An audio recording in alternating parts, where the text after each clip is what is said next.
కొన్ని దిక్కలు నేను చూస్తున్నాను. కొంతమంది గంజాయి అమ్మే పరిస్థితి వచ్చారు. మామూలు షాపుల్లో గంజాయి అమ్మక కేంద్రాలుగా తయారైపోయినాయి.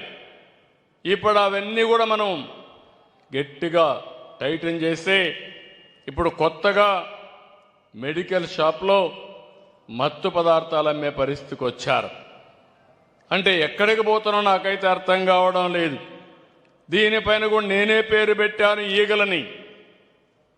రాష్ట్రం మొత్తం ఇలాంటి వ్యక్తులపైన డేగ కన్నేశాం. మూడో కన్ను చూస్తానే ఉంటుంది. మిమ్మల్ని ఎవ్వరిని వదిలిపెట్టనని మరొకసారి హెచ్చరిస్తున్నా. మారితే మారండి, మారకపోతే ఈ రాష్ట్రంలో ఉండడానికే మీకు అర్హత లేదు. ఈ విషయం మీరు గుర్తుపెట్టుకోండి. ఎవడైనా సరే ఆడబిడ్డల జోలుకొస్తే అదే చివరి రోజు. శాశ్వతంగా మత్తు దిగిపోతుంది. ఆ విషయం కూడా వీళ్ళు గుర్తుపెట్టుకోవాలి. వెన్నెముకలో వణుకు పుట్టాలి. నేను మిమ్మల్ని కూడా ఒకటి విజ్ఞప్తి చేస్తున్నా. ప్రభుత్వం చేయాల్సిన అన్ని చేస్తాం.